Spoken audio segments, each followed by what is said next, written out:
Welcome to Unit 3 on two-variable statistics. This is Lesson 4, Linear Models.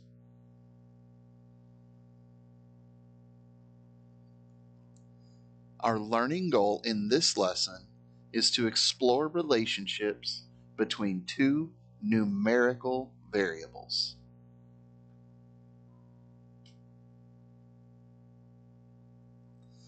We have two learning targets for this lesson. Learning target number 1 is for you to be able to say, I can describe the rate of change and y-intercept for a linear model in everyday language. Learning target number 2 is for you to be able to say, I can draw a linear model that fits the data well and use the linear model to estimate values I want to find.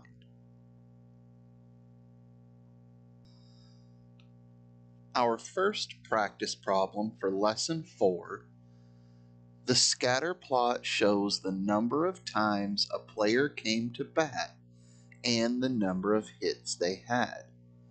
The scatter plot includes a point at 318.80. Describe the meaning of this point in this situation. So, we know that the scatter plot shows the number of times a player came to bat and the number of hits they had. We can see that X represents the number of bats, and we can see that Y represents the number of hits. We know that when we see a point pair, the first number in the pair always represents X, and the second number in the pair always represents Y. So, in this instance, the point 318.80 represents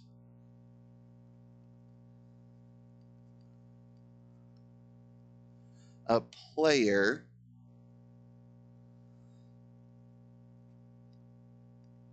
had 80 hits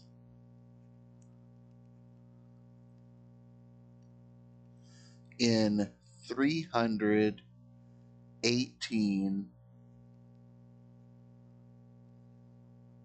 at-bats. So you just want to make sure you are associating the first number in the point pair to the X and match that to the label on the X-axis, and you want to pair the second number in the point pair to Y and match that with the label on the Y-axis. If you have any questions about how to solve this practice problem, please use class time to ask for further clarification before we move forward.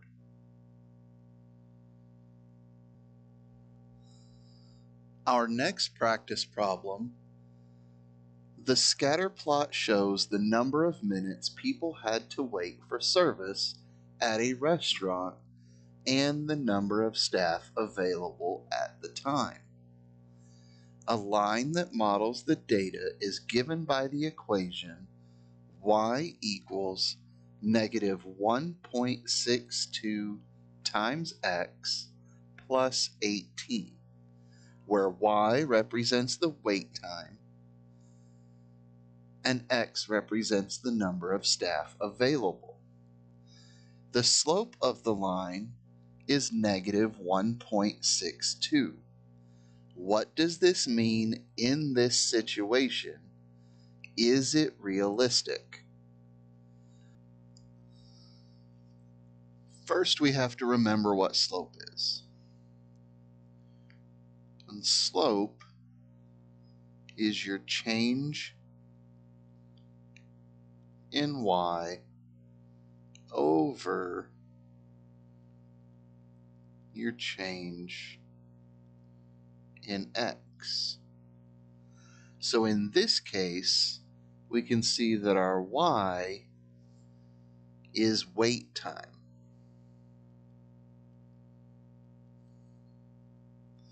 And we can see right here, that's in minutes. Our x is the number of staff.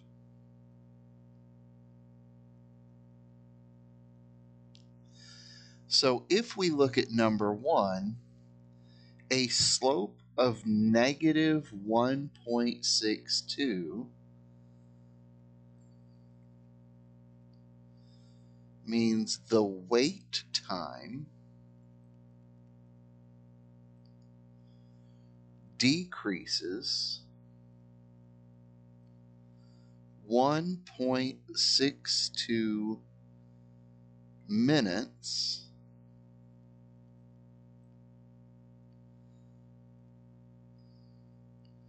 every time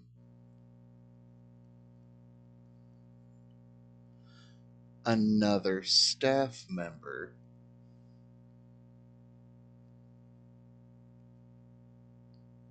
is added.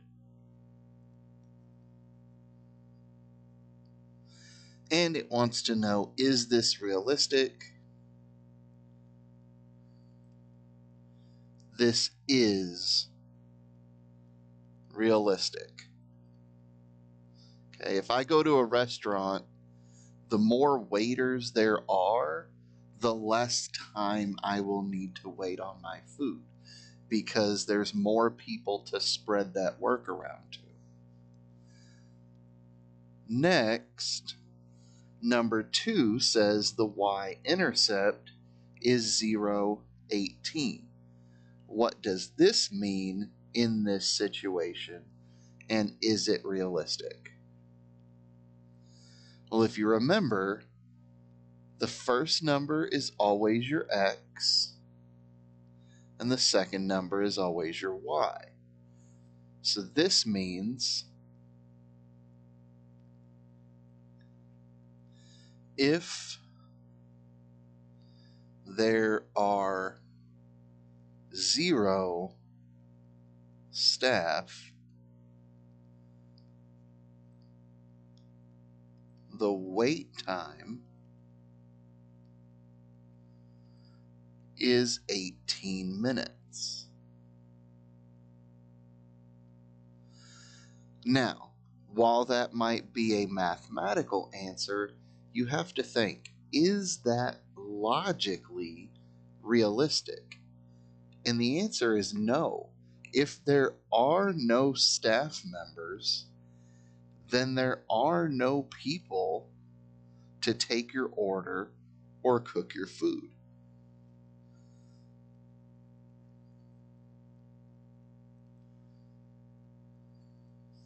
So this is not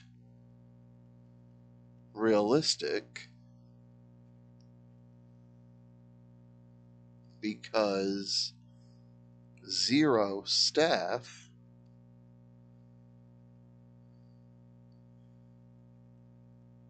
means you never get food. Okay, if I went and sat in a restaurant that was closed and there were no waiters to take my order and there were no cooks to fix the food, then I'm not getting any food. It doesn't matter how long I wait. If you have any questions about how to answer a practice problem like this, please use class time now to ask for further clarification before we move forward.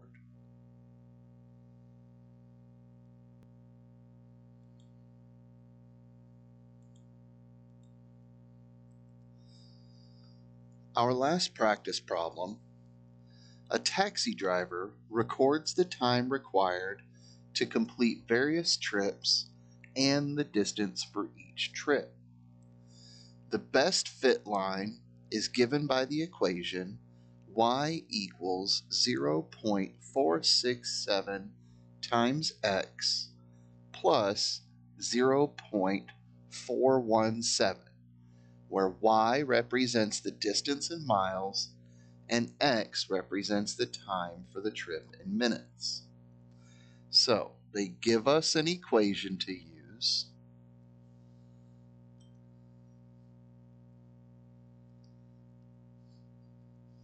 They tell us that y represents the distance in miles, and we can see that on the y-axis label.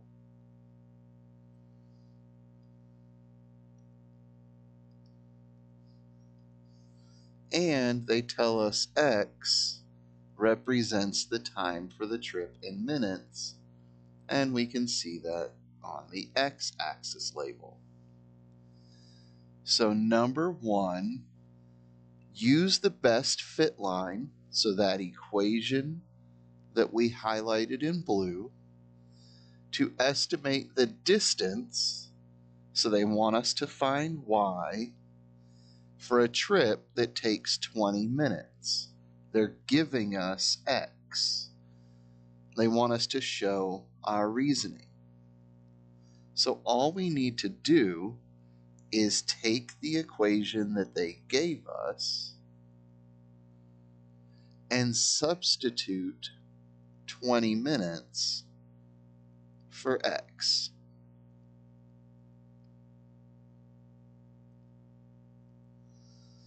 So we can use a calculator.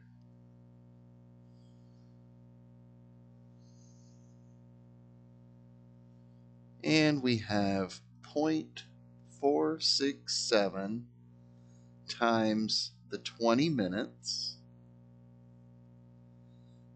and then add the 0.417,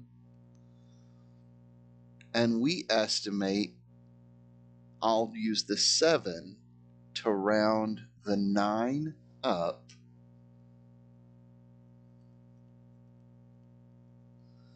so approximately 10 miles. Now number 2, use the best fit line. Again, that's the equation we highlighted in blue, to estimate the time. So this time they want us to find x for a trip that is 6 miles long. They're giving us y. Show our reasoning. So now we're going to substitute 6 in for y, and we are going to find x. The first thing we'll need to do is get rid of this 0.417. The opposite is to subtract 0.417 from both sides. This is going to give us 5.583 equals 0.467x. Now our last step will be to divide both sides by 0.467. That will cancel it out on the right, and we will find out that x equals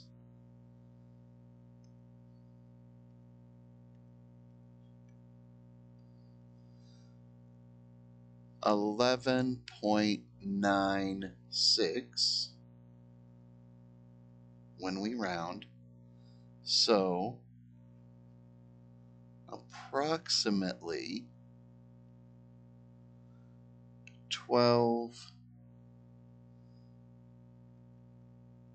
minutes. So what the line of best fit equation does is it allows us to estimate one value when we know the other value. So in number one, we were given the time of 20 minutes and we could estimate the distance of 10 miles. In number two, we were given the distance of 6 miles and we could estimate the time of 12 minutes. If you have any questions about anything we went over in today's lesson with linear modeling, please use class time to ask for further clarification before we move forward into lesson 5.